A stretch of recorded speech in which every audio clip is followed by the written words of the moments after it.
हमारे मेहमान हमारे साथ मौजूद हैं ऑयल कंपनी एडवाइजरी काउंसिल के सेक्रेटरी जनरल डॉक्टर सैयद नज़ीर अब्बास ज़ैदी साहब हमारे साथ मौजूद हैं, जबकि फैसल इकबाल ख्वाजा साहब जो कि माहिर मुआशियात टेक एक्सपर्ट हैं वो भी हमें ज्वाइन कर चुके हैं। आप दोनों का बेहद शुक्रिया। डॉक्टर सैयद नज़ीर अब्बास साहब, पहले मैं आपकी जानिब आऊँगा। नज़ीर साहब, अगर मैं बात का आगाज़ यहाँ से करूँ, हुकूमत ने जो पेट्रोलियम मसनूआत की कीमतें हैं वो बरकरार रखी और उस पर फिर शदीद तनकीद भी इस वक्त हो रही है, और फिर ये कि ऑयल मार्केटिंग जो कंपनीज़ हैं वो एक हफ्ते पहले जो 104 अरब रुपये का नुकसान हुआ उसका उन्होंने ख़त भी लिखा हुकूमत को। अब कहा यह जा रहा है कि उस नुकसान को पूरा करने के लिए कीमतें इस वक्त बरकरार रखी गई हैं और हुकूमत दबाव में आई है। वजीर पेट्रोलियम तो इसको डिनाई कर रहे हैं, लेकिन आप इस बात से इत्तेफाक करते हैं कि वाकई ऐसा हुआ? जी, बहुत बहुत शुक्रिया आपका मुझे इस प्रोग्राम पे लेने के लिए। पहली बात तो मैं आपको ये बता दूं कि अ, ये वो बदनसीब सेक्टर है, ऑयल सेक्टर वो बदनसीब सेक्टर है जो कि एक रेगुलेटरी रिजीम के अंदर 2.7% मार्जिन के ऊपर काम कर रहा है। अगर आप हमारे खदमात को देखें, जो जिस चीज़ पे मैं तवक्को कर रहा था कि आप अप्रिशिएट करेंगे, पिछले 3 महीने के अंदर पूरी दुनिया में, रीजन के अंदर, मुल्कों में लाइनें लगी, फसादात हुए, सब कुछ हुआ। हमने दिनों रात काम करके इस सेक्टर को मेंटेन रखा। पाकिस्तान के कोई पंप, कोई इलाका ये नहीं कह सकता कि वहां पे कहीं भी किसी तरह की कोई 1 लीटर की भी किसी को शॉर्टेज हुई है। हम कराची से लेकर खुंजरात तक जितने भी 12,000 पंप हैं उनको वेट रखने में दिनों रात, रमजान के दिनों में, ईद की छुट्टियों में काम किया और उसको हमने अप्रिशिएट किया। अब आ जाइए आपके दूसरे सवाल की तरफ के, जो आपने कहा कि जी हमारे खत की वजह से ये हुआ। तो नहीं, ऐसी बात बिल्कुल नहीं है। अगर आप प्राइस के गौर से देखें तो प्राइस जो है इंटरनेशनल मार्केट के अंदर, डीजल की प्राइस 7 रुपए कम हुई है, जो जिस फार्मूले के ऊपर हुकूमत कैलकुलेट करती है, और पेट्रोल में 1 रुपए कम हुई है। तो हुकूमत ने खुद अपना फैसला किया कि उन्होंने 7 रुपए पेट्रोलियम लेवी में बढ़ा दिए और 1 रुपया जो है उन्होंने पेट्रोल में बढ़ा दिया। इसका ऑयल कंपनीज लेकिन के लेकिन दबाव आप या इस बात से को भी कोई। लेकिन आप इस बात को भी डिनाई करते हैं कि जब कीमतों में हम देख रहे थे कि इजाफा हो रहा था तो उससे ऑयल कंपनीज को फायदा पहुंचा था। जी बिल्कुल फायदा हुआ है, इसमें कोई इनकार किया जैसे नहीं तो किया, उस वक्त भी कोई खत इनकार लिखा गया नहीं था किया जा हुकूमत को? सकता। जी मैंने कहा उस नहीं, वक्त भी कोई देखें हुकूमत को खत जिस लिखा गया वक्त था, क्योंकि और अभी जो आप आपने जरा खत उसको लिखा जिसमें 104 अरब रुपए के नुकसान की बात की गई है, इससे पहले हुकूमत ने आप लोगों के सामने क्या मौकिफ रखा, क्या जवाब दिया उसका?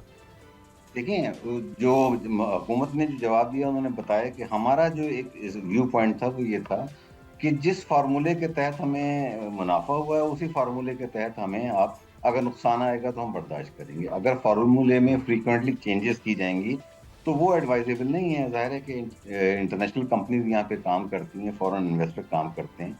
एक चीज तो आप जो बुनियादी तौर पे जो हमारे लोगों को समझाने की जरूरत है जी कि जी। तेल के ऊपर तबसरा करने वाले लोग वो हैं जिनका कि तेल की इंडस्ट्री के शायद उन्हें कोई इतना कोई अंदाजा नहीं है। जब हम क्रूड ऑयल की बात करते हैं ना, क्रूड ऑयल की प्राइस का डीजल की और पेट्रोल की प्राइस से कोई ताल्लुक नहीं। हमारा जो फार्मूला है, जैसे कि अभी आपके रिपोर्टर साहब कह रहे थे कि 70% इम्पोर्ट पेट्रोल की होती है, 30% डीजल की इम्पोर्ट होती है, क्रूड ऑयल की 80% इम्पोर्ट होती है। अब अगर क्रूड ऑयल की कीमत नीचे आ रही है, इसका ये मतलब नहीं है कि डीजल की इंटरनेशनल मार्केट प्राइस भी नीचे आ रही है या मोटर गैसोलीन की भी इंटरनेशनल मार्केट प्राइस नीचे आ रही है। आप लेकिन जरी इस साहब, चीज को अवाम अप्रिशिएट इसीलिए कर। कंफ्यूज होती है कि पहले, क्योंकि अब ये जो बहस शुरू हुई है ना फार्मूले के ऊपर, वो अब हम देख रहे हैं कि हुकूमत ने जी खुद ही इस बहस को शुरू किया है। पहले बुनियाद बनाया जाता था, जो खाम तेल होता था उसको बुनियाद बनाया जाता था, लेकिन अब ये देख रहे हैं कि जो बात होती है कीमत की, वो तैयार पेट्रोल और डीजल की कीमतों को बुनियाद बनाया जाता है। अगर आप हमारे नाज़रीन के सामने आज ये ज़रा फार्मूला रख सकें कि फार्मूला क्या होता है जिस पर यह तयन किया जाता है कि कीमतें क्या होंगी। जी, ये मैं यही बात से अर्ज कर रहा था कि ये बिल्कुल एक मिसकंसेप्शन है कि क्रूड ऑयल की जो इंटरनेशनल मार्केट है उसका कोई ताल्लुक हमारी लोकल प्राइसेस से। यस, क्रूड ऑयल हम खरीदते हैं। आप बात करते हैं ब्रांड की, लोग बात करते हैं WTI की, जिनका कि पाकिस्तानी मार्केट से कोई ताल्लुक नहीं है। पाकिस्तान का जितना भी क्रूड ऑयल है वो मिडिल ईस्ट से आता है। उसका प्राइसिंग बेंचमार्क जो है वो दुबई क्रूड होता है या कोई और क्रूड के ऊपर, सऊदी अरेबियन लाइट के ऊपर होता है।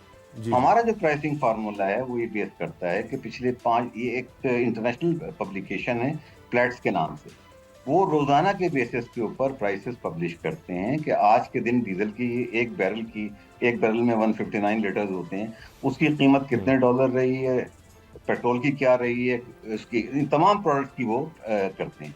तो हुकूमत क्या करती है कि 5 दिन के, यानी मंडे से लेकर फ्राइडे तक, जो भी फ्लैट्स के अंदर प्राइसेस पब्लिश होंगी उनका एवरेज लेती है।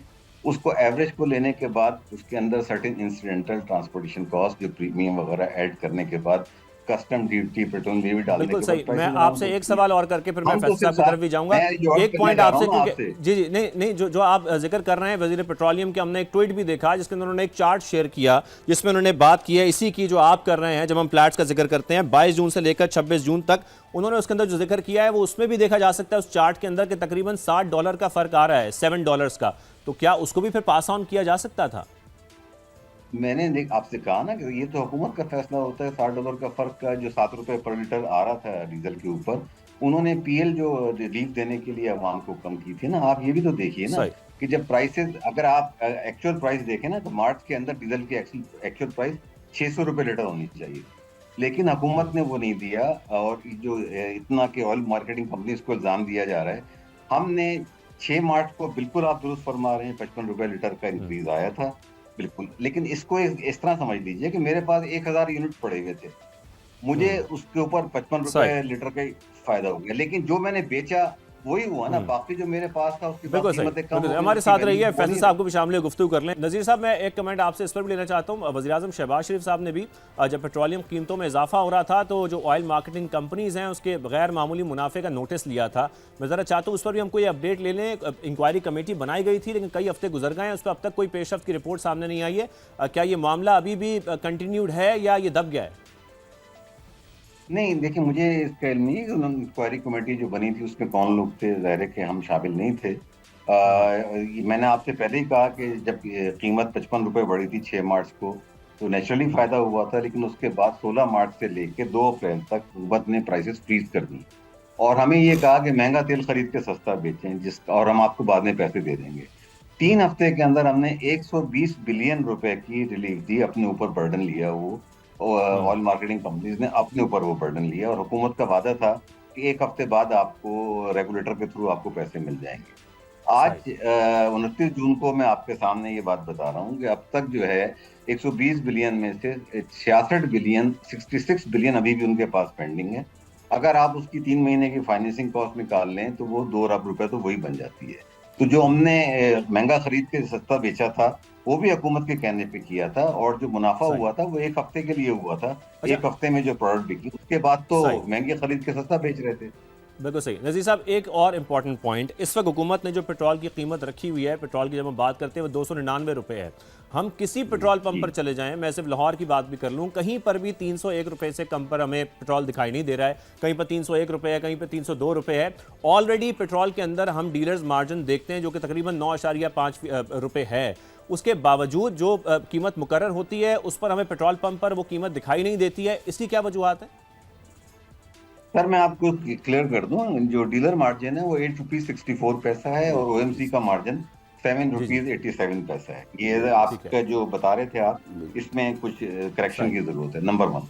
नंबर 2 ये कि जब गवर्नमेंट प्राइस अनाउंस करती है, पाकिस्तान में 26 डेपो हैं, उनके ऊपर यूनिफॉर्म प्राइसेस हैं पाकिस्तान के अंदर। अच्छा, अब जो डेपो से जो पंप जो डेपो के नजदीक होते हैं, उनको मिनिमम फ्रेट, सेकेंडरी फ्रेट जो कहलाता है, वो कंज्यूमर को बेयर करना पड़ता है, वो डीरेगुलेटेड है। ये प्राइसेस होती हैं एक्स डेपो प्राइस। अगर ठीक है। फॉर एग्जांपल मैं कराची में बैठा हुआ हूँ, आई चुंदरीगढ़ रोड के ऊपर बैठा हुआ हूँ, तो किमाड़ी से अगर मेरा कोई पंप आई चुंदरीगढ़ रोड पे होगा, तो उसका किराया 0 to 64 किलोमीटर की रेंज में जो होता है, उसको ₹1 तक किराया पड़ता है। जो 64 किलोमीटर रेंज की बाहर होता है पंप डेपो से, उसका किराया कुछ ज्यादा होता है। तो यही वजह है कि सही है। आपको ₹1 या 80 पैसे, ठीक 90 है, ठीक है। पैसे का नज़ीर फर्क साहब, नजर सर आता पाकिस्तान गुड्स ट्रांसपोर्ट लाइन्स के सदर मलिक शहजाद अवान साहब भी हमें ज्वाइन कर चुके हैं, उनसे भी गुफ्तगू करेंगे जाती है। नज़ीर अब्बास साहब, मैं आपकी जानिब आऊँगा, और एक पॉइंट आपसे रह गया था जो मैं पूछना चाहता हूँ। जब हम बात कर रहे हैं कीमतों के तयन के हवाले से, आपको लगता है कि जो हफ्तावार कीमतों का तयन किया जाता है ये ठीक है फॉर्मूला, या इस मैकेनिज्म में कोई तब्दीली होनी चाहिए? ऐसी कोई डिमांड्स भी हैं ऑयल इंडस्ट्री की? देखिए, इंडस्ट्री तो आज से नहीं, कब से ये बात कर रही है। 2000 से ये बात हुई थी कि ग्रेजुअली हमने डीरेगुलेशन की तरफ जाना है, जहाँ के डेली बेसिस के ऊपर प्राइसेस चेंज हुए हैं। ये एक बहुत बेहतर फैसला है कि पहले हम महीने की बुनियाद पे करते थे, फिर हम 15 दिन की बुनियाद पे बाई वीकली आए, और अब हम वीकली आए हैं। तो I think for the time being weekly pricing का फार्मूला बहुत मुनासिब है। एक बात जो मैं आपके तवज्जुह से आपके नाजरीन तक पहुंचाना चाहता हूँ, वो ये कि ये सेक्टर जो है, पेट्रोलियम सेक्टर जो है, it is a very neglected sector. $20 billion की इंडस्ट्री है, जो कि एक रेगुलेटेड रिजीम के अंदर फिक्स मार्जिन पे काम करती है। एफबीआर के हम कलेक्शन एजेंट भी हैं। एफबीआर के बिहाफ के ऊपर 2000 बिलियन से ज्यादा कलेक्शन करके हम उनको देते हैं। अच्छा, जहाँ तक टैक्सेशन रजीम का ताल्लुक है, मिनिमम टैक्सेशन जो 0.5% का टर्नओवर टैक्स है, उसमें अगर लगा दें तो ये इंडस्ट्री मिनिमम 30 बिलियन और मैक्सिमम की कोई लिमिट नहीं है, वो टैक्सेस पे कर रही है। सही। पाकिस्तान की वाहिद इंडस्ट्री है जो रोजाना 60 से 70 लाख लोगों को सर्व कर रही है। उसके बाद भी it is so much criticise by everyone. जब भी कोई ऐसी कोई बात होती है तो सारा मलबा जो है वो पेट्रोलियम इंडस्ट्री के ऊपर डाला जाता है, जो मैं समझता हूँ कि ठीक है। एक ज्यादती है कि एक चीज को अप्रिशिएट करना चाहिए। जिस मुल्क में 35 मिलियन गाड़ियां सड़कों में और 28 मिलियन मोटरसाइकिलें चल रही हों, तो उन कस्टमर्स को 60 ठीक है, 70 ठीक लाख है। कस्टमर हम डेली। लास्टली एक कमेंट